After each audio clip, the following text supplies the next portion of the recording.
ముందు అందరికీ ప్రభు పేరిట వందనాలు తెలియజేస్తూ ఉన్నాను. అందరికీ హ్యాపీ క్రిస్మస్, మెర్రీ క్రిస్మస్.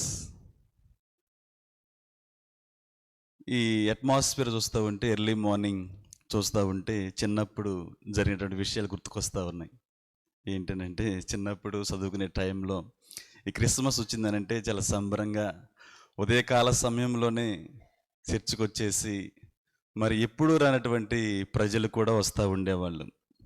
ఆదివారం వస్తేనేమో 30 మెంబర్స్ 40 మెంబర్స్ చర్చిలో ఉంటే, ఈ క్రిస్మస్ ఎర్లీ మార్నింగ్ సమయంలో చాలామంది ముసలి వాళ్ళు, పండగ క్రైస్తవులు, వాళ్ళు వీళ్ళందరూ కూడా చర్చ్ అంతా నిండిపోయి కిటకిటలాడుతూ ఉంటే అది ఒక సంబరంలాగా, ఫెస్టివల్ లాగా ఆ రోజే కనిపిస్తూ ఉండేది. కానీ మరి ఎర్లీ మార్నింగ్ అట్లా అనిపిస్తూ ఉంది. కానీ పండగ క్రైస్తవులకు మాత్రం ఈ క్రిస్మస్ ఒక పండగలాగా అనిపిస్తూ ఉంటుంది. మరలా మిగిలిన దినాలన్నీ కూడా వారి యొక్క లోకానుసారమైన జీవితం కనిపిస్తూ ఉంటుంది.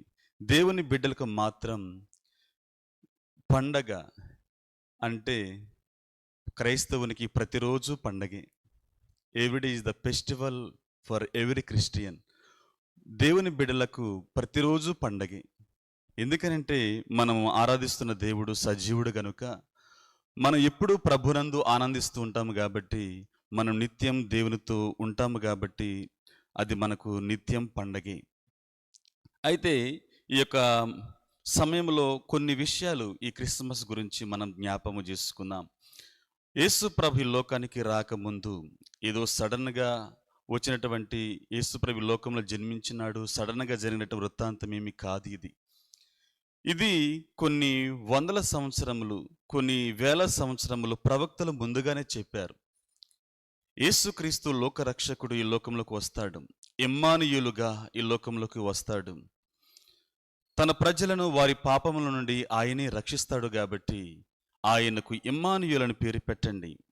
మెస్సయ్యగా ఈ లోకంలోనికి వస్తాడు. ఆయన తన ప్రజలను ఆయనే రక్షిస్తాడు.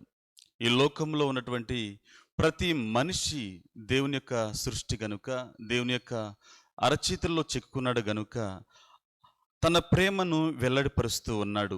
అనేక మంది ప్రవక్తలు యేసు ప్రభు గురించి ప్రవచించినారు.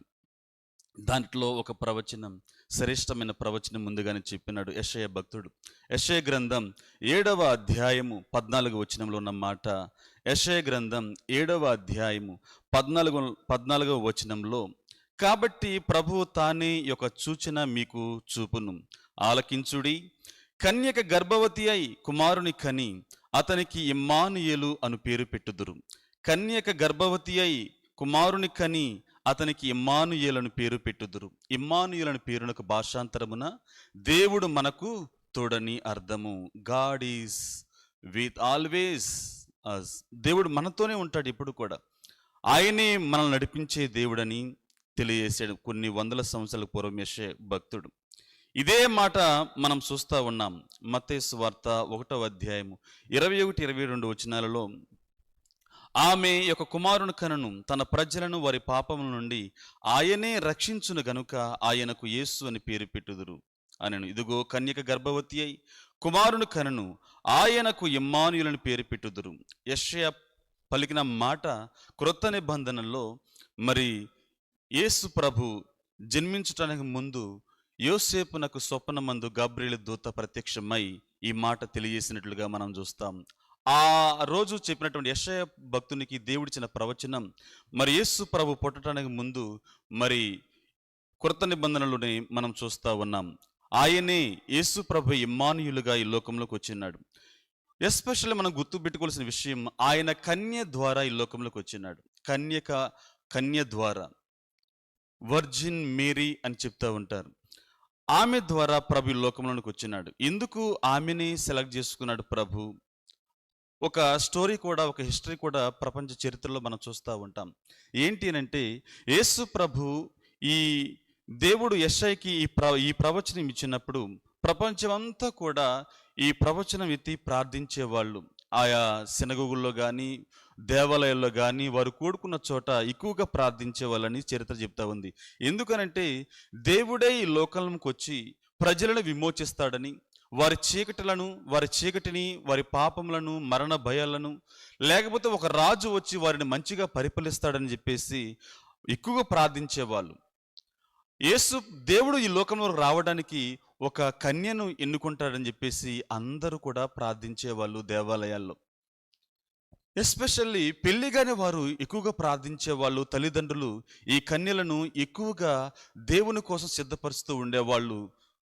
అంతేకాకుండా కన్యలు కూడా దేవుని కోసం ఎంతో పరిశుద్ధంగా జీవించడానికి ప్రయత్నం చేస్తూ ఉండేవాళ్ళు. వందలు వేలు యవ్వనంలో ఉన్నటువంటి కన్యలందరూ కూడా ప్రభువుని ధరించడానికి, ప్రభువుని ఈ లోకంలోనికి తీసుకురావడానికి, జన్మింప చేయటానికి చాలా నిష్టగా పవిత్రంగా ఉండేవారని చెప్పేసి చరిత్ర చెప్తా ఉంది. కానీ అందరూ చాలామంది పవిత్రంగా ఉన్నప్పటికీ కూడా దేవుడు ఎవరిని దర్శించారు అంటే కన్య మరియను దర్శించినాడు. అందుకని కన్య మరియ గురించి దయాప్రాప్తురాల నీకు శుభము. ఏం చెప్పాడు దేవదూత వచ్చి? దయాప్రాప్తురాల నీకు శుభము. ఈ విషయాన్ని కూడా లూకా సువార్త 1వ అధ్యాయంలో మనం చూసుకుంటూ ఉన్నాం. 1వ అధ్యాయం 26వ వచనంలో, 6వ నెలలో గబ్రియేలును దేవదూత గలిలయలోని నజరేతను ఊరిలో దావీదు వంశస్థుడని యోసేపు అను ఒక పురుషునికి ప్రదానం చేయబడిన కన్యక యొద్దకు దేవుని చేత పంపబడెను. ఆ కన్యక పేరు మరియా. ఆ దూత లోపలికి వచ్చి ఆమెను చూచి, దయాప్రాప్తురాలా నీకు శుభము, ప్రభువు నీకు తోడై ఉన్నాడని చెప్పాను. ఆమె ఆ మాటకు బహుగా తొందరపడి ఈ శుభవచనం ఏమిటో అని ఆలోచించుకొనుచుండగా దూత, మరియా భయపడకుము, దేవుని వలన నీవు కృప పొందితివి. ఎంతో మంది యవనస్తులు, యవన ప్రాయం ఉన్నటువంటి యువతులు ఉన్నప్పటికీ కూడా ఒక్క మరియ మాత్రమే దేవుని చేత కృప పొందింది. ఇదిగో నీవు గర్భము ధరించి కుమారుని కని ఆయనకు యేసు అని పేరు పెట్టుదువు. ఆయన గొప్పవాడై సర్వోన్నతుని కుమారుడనబడును. ప్రభు అనే దేవుడు ఆయన తండ్రైన దావీదు సింహాసనమును ఆయనకిచ్చును. ఆయన యాకోబు వంశస్థులను యుగయుగములు ఏలును. ఆయన రాజ్యము అంతము లేనిదై ఉండునని ఆమెతో చెప్పాను. అందుకు మరియా, నేను పురుషుని ఎరగని దానినే, ఇది ఎలాగు జరుగును అని దూతతో అనగా, దూత, పరిశుద్ధాత్మ నీ మీదకి వచ్చును, సర్వోన్నతుని శక్తి నిన్ను కమ్ముకొను గనుక పుట్టబోవు శిశువు పరిశుద్ధుడై దేవుని కుమారుడను అనబడును, మరియు దేవుని కుమారుడు అనబడును. పుట్టబోవు శిశువు పరిశుద్ధుడై. ఎట్లాగ పుడతాడంట ప్రభు? పరిశుద్ధాత్మ నీ మీద కమ్ముకుంటుంది, సర్వోన్నతుని శక్తి నీ మీద కమ్ముకుంటుంది. కాబట్టి అతడు పరిశుద్ధుడుగా ఉంటాడు, తన ప్రజలను యుగయుగములు ఏలతాడని చెప్పేసి ముందుగానే చెప్పి ధైర్యపరిచినట్లుగా ఈ మెసెంజర్, ఈ గబ్రియేలు దూత మరి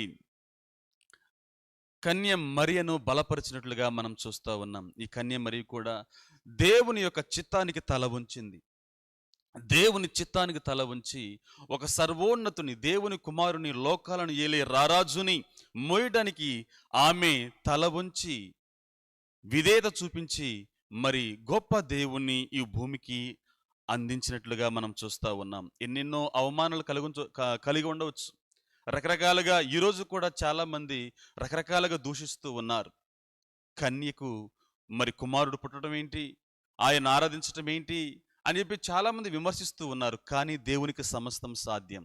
ఈ లోకంలో ఎట్లా వస్తాడు? ఒక జంతువుగా వస్తే తీసుకెళ్ళిపోయి జూలు పెట్టేస్తారు, ఒక పాముగా వస్తే కొట్టి చంపుతారు, ఇంకా రకరకాలుగా రావచ్చు. కానీ దేవుడు మనుషులలో మనిషిగా ఉదయించినాడు. ఆయన మనిషిగా ఈ లోకంలోనికి వచ్చినాడు. ఎందుకంటే ప్రతి ఒక్కరిని ఆయన విడిపించడానికి, నడిపించడానికి వచ్చినాడు. ఫిలిప్పీయులు రాసిన పత్రికలో 2వ అధ్యాయము 7వ వచనంలో రాసిన మాట, దేవుని యొక్క మనసు ఎందుకు ఈ లోకంలోకి వచ్చాడు ఆయన అన్న విషయం స్పష్టంగా తెలియజేస్తున్నాడు. ఫిలిప్పీయులు రాసిన పత్రిక 2వ అధ్యాయం 7వ వచనములో, మనుషుల పోలికగా పుట్టి దాసుని స్వరూపమును ధరించుకొని తన్ను తానే రిక్తునిగా చేసుకొనెను. 6వ వచనం, ఆయన దేవుని స్వరూపము కలిగిన వాడై దేవునితో సమానముగా ఉండుట విడిచిపెట్టకూడని భాగ్యమని ఎంచుకొనలేదు గాని మనుషుల పోలిగా పుట్టి దేవుని స్వరూపమును ధరించుకుని తన్ను తానే రిక్తునిగా తను తగ్గించుకుని ఈ లోకంలోకి వచ్చినాడు. కారణం ఏంటంటే మనుషుల పోలికగా పుట్టాడు ఆయన. మహిమతో ఉన్న దేవుడు, సృష్టికర్త అయిన దేవుడు, ఆయన కోటి సూర్యుల కంటే తేజస్సు కలిగినటువంటి దేవుడు, ఆ మహిమనంతా